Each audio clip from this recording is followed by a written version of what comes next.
परिचय। राहुल, आओ एक खेल खेलें। हम कौन सा खेल खेलने जा रहे हैं रुचिका? हम एक ऐसा खेल खेलने जा रहे हैं जिसमें बगैर पलक झपकाए हम एक दूसरे को देखेंगे। जो पहले पलक झपकाएगा वो हार जाएगा। रुचिका, मेरा दावा है कि मैं ही जीतूंगा। वाह, तुम्हें बहुत विश्वास है। ठीक है, तुम्हें मालूम है कि हमारे शरीर में हरदम गति होती रहती है, तब भी जब हम बैठे या बिस्तर पर लेटे रहते हैं। मैं नहीं जानता रुचिका। अच्छा राहुल, तो ये खेल खेलने से पहले आओ तुम्हें शरीर में गति के बारे में कुछ दिलचस्प बातें बताती हूँ। बच्चों, इस पाठ में हम शरीर की गति और गति तथा गमन के बारे में जानेंगे। उद्देश्य: इस पाठ के अंत में आप निम्न करने में सक्षम हो जाएंगे: गति एवं गमन का वर्णन करना, मानव शरीर और उसकी गति की जानकारी प्राप्त करना, विभिन्न प्रकार के जोड़ों को पहचानना, विभिन्न मांसपेशियों एवं उनके कार्य को पहचानना, विभिन्न पशुओं के शरीर की गति को पहचानना, धारा रेखित स्ट्रीमलाइन्ड शरीरों को पहचानना।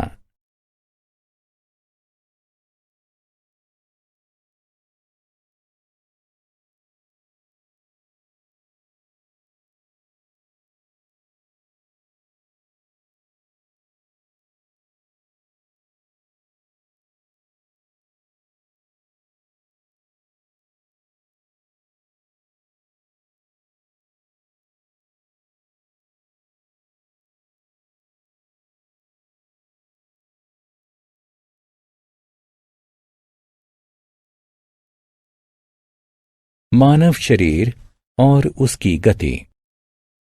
हम जानते हैं कि हमारे शरीर का ये रूप हड्डियों, उपास्थि या कुरकुरी यानी कार्टिलेज और मांसपेशियों के कारण है। मानव शरीर में 206 हड्डियां होती हैं। मानव शरीर की सभी हड्डियों के ढांचे को कंकाल कहा जाता है।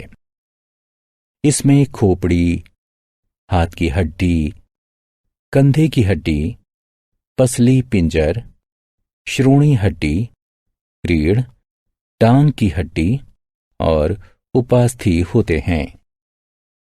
खोपड़ी मस्तिष्क की रक्षा करती है। पसली पिंजर फेफड़ों यानी फुफ्फुसों, हृदय, उदर और यकृत यानी जिगर की रक्षा करता है। रीढ़ कंकाल के एक सिरे से दूसरे सिरे तक होती है। ये सभी हड्डियों से जुड़ी होती है। श्रोणी अस्थि उदर के निचले अंगों की रक्षा करती है, जैसे मूत्राशय, मलाशय और गर्भाशय। जोड़ों के प्रकार। जिस स्थान पर दो अलग अलग हड्डियां मिलती हैं, उसे जोड़ यानी संधि कहा जाता है।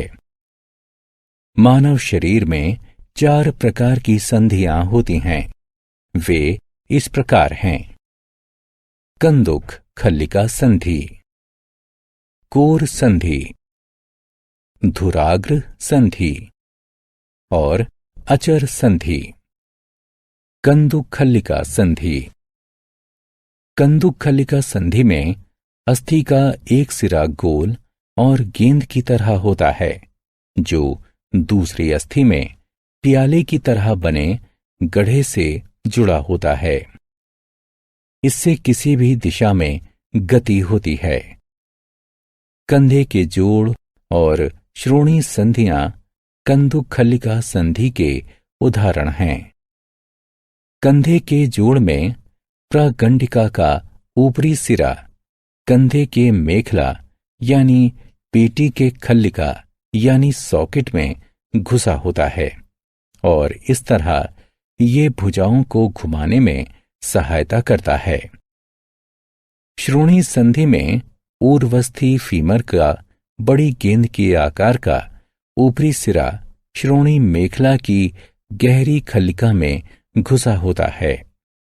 धुराग्र संधि। एक अस्थि दूसरी अस्थि के चूलनुमा यानी धुराग्र जैसे सिरे पर घूमती है। खोपड़ी का रीढ़ के ऊपरी हिस्से पर घूमना इसका एक उदाहरण है। हिंज संधियां या कोर संधियां। ये संधि किसी एक ही स्थान में गति करती है, बिल्कुल किसी दरवाजे के कब्जे की तरह। प्रागंडिका और अल्ना यानी कोहनी और कलाई के बीच भुजा के नीचे की दो में से लंबी अस्थि या दीर्घ भुजास्थि के बीच कोहनी की संधि। उंगलियों और पैर की उंगलियों की और कुछ अपूर्ण घुटनों की हड्डियों के बीच की संधियां। हिंज संधियां सामान्यतः पर्याप्त शक्ति देती हैं, क्योंकि इस संधि पर मुड़ने का खतरा कम रहता है। अचर संधियां। इस तरह की संधियों में दो अस्थियों के बीच गति संभव नहीं होती है। खोपड़ी की अस्थियों के बीच खोपड़ी की संधियां यानी संधि रेखाएं इसका एक उदाहरण है। उपास्थि। उपास्थि एक कोमल अस्थि ऊतक है जो संधियों को जोड़ता है। ये बाहरी अंगों में होता है, जैसे कान और नाक। पेशियां एवं उनके कार्य। मानव अथवा पशु शरीर में रेशेदार ऊतकों का एक समूह या गट्ठा, जिसमें सिकुड़ने, शरीर के अंगों की स्थिति में गति पैदा करने अथवा उनके रख रखाव की क्षमता होती है, पेशी कहलाता है। केंचुए में गति। केंचुए ठोस और चिकनी सतहों पर आसानी से गति करते हैं। केंचुओं के शरीर में छोटे छोटे कड़े बाल जैसे प्रेक्षण होते हैं, जिन्हें शूक कहा जाता है। इन शूकों की सहायता से वे मिट्टी को पकड़ लेते हैं। केंचुए अपनी मांसपेशियों को पहले फैलाते और फिर सिकोड़ते हैं। फलस्वरूप वे हर गति के साथ कुछ दूरी तक आगे बढ़ते हैं। केंचुओं से निकलने वाला एक चिकना पदार्थ चलने में उनकी सहायता करता है। घोंघों में गति। घोंघे का बाह्य कंकाल, जो उसका कवच होता है, कैल्शियम कार्बोनेट का बना होता है। चलते समय घोंघा इस कवच को साथ साथ खींचता है। घोंघा अपना सिर भी इसमें छिपा सकता है। कवच के नीचे दृढ़ पेशी वाला पैर बाहर निकल सकता है। मांसल पैर के नीचे की सतह को श्लेष्म पदार्थ चिकना बनाए रखता है। इस सतह के समानांतर लहरदार मांसल संकुचन घोंघे की चलने में सहायता करता है। श्लेष्म पदार्थ तीक्ष्ण वस्तुओं की चोट के खतरे को कम भी करता है। इसलिए घोंघे ब्लेड जैसी तीक्ष्ण वस्तुओं पर किसी तरह की चोट के बगैर चल सकते हैं। तिलचट्टे में गति। तिलचट्टे के 3 जोड़ी पैर होते हैं, जो चलने में उसकी सहायता करते हैं। 2 जोड़ी पंख होते हैं, जो उड़ने में सहायता करते हैं। तिलचट्टा पंखुड़ियों के समीप पेशियों की सहायता से अपने पैरों को चलाता है। अपने पैरों को चलाने और उड़ाने में सहायता के लिए ये अपने वक्ष की मांसपेशियों का उपयोग करता है।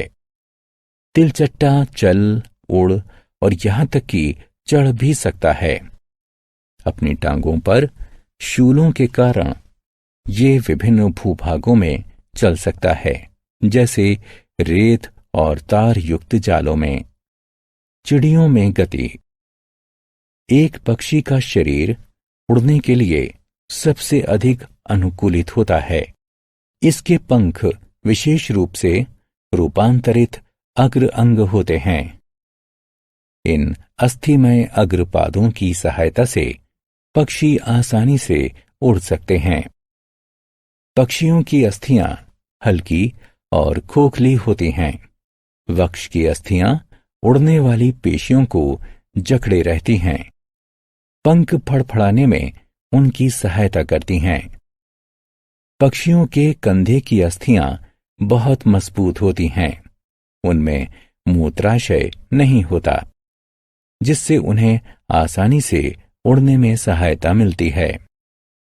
अपने पश्च पादों की सहायता से वे वृक्षों पर चल और बैठ सकते हैं।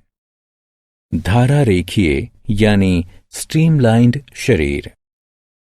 हवा और पानी में चलने वाले बहुत से जीवों की आकृति ऐसी होती है कि जिससे जीवों और पानी या हवा के बीच घर्षण कम हो सकता है। शरीर की ये आकृति धारा रेखीय शरीर कहलाती है। मछलियों में गति। मछलियों का शरीर धारा रेखीय होता है, जो पानी में तेज चलने में उनकी सहायता करता है। मछलियां अपने पंखों के सहारे तैरती हैं। पूंछ एक पार्श्व से दूसरे पार्श्व चलती है और सही दिशा में चलने में उनकी सहायता करती है। किंतु कुछ मछलियां अपने शरीरों को एक पार्श्व से दूसरे पार्श्व मोड़ती हुई चलती हैं, जिससे एक दबाव बनता है जो आगे बढ़ने में उनकी सहायता करता है। सांप में गति। सांप अंग्रेजी वर्णमाला के एस आकार के वलय यानी पाश कुंडली बनाकर और टेढ़े मेढ़े ढंग से चलते हैं। वे सीधी रेखा में नहीं चल सकते। अति चिकनी सतह पर चलना उनके लिए कठिन होता है। सांपों की एक लंबी रीढ़ और अनेक पेशियां होती हैं, जो फिसलते हुए आगे बढ़ने में उनकी सहायता करती हैं। सांप घास फूस, रेत और पानी में चल सकते हैं। सांप के हाथ या पैर नहीं होते, किंतु फिर भी वे वृक्षों पर चढ़ सकते हैं। सारांश। आइए हमने जो कुछ सीखा है उसे संक्षेप में दोहराएं। कोई व्यक्ति जब बैठा या लेटा होता है तब भी उसके शरीर में गति होती है। मानव शरीर अस्थियों और उपास्थियों का बना होता है, जो शरीर को एक आकार देती और अंदरूनी अवयवों की रक्षा करती हैं। संधियों के स्वरूप और जिस दिशा में वे चलने की अनुमति देती हैं, उसके अनुरूप अस्थि संधियां कई प्रकार की होती हैं। शरीर में गति दो पेशियों के संकुचन तथा शिथिलता के कारण होती है। केंचुए पेशियों का उपयोग करते हुए शरीर को फैलाकर और संकुचित कर चलते हैं। घोंघे एक मांसल पैर की सहायता से चलते हैं। सांप भूमि पर अलग अलग वलय बनाते हुए चलते हैं। तिलचट्टों का शरीर और टांगें कठोर आवर्कों से ढकी होती हैं, जिनसे बाह्य कंकाल बना होता है। मछलियां शरीर के दोनों पार्श्वों में बारी बारी से वलय बनाती हुई तैरती हैं। पक्षी मजबूत पेशियों और हल्की अस्थियों की सहायता से उड़ते हैं।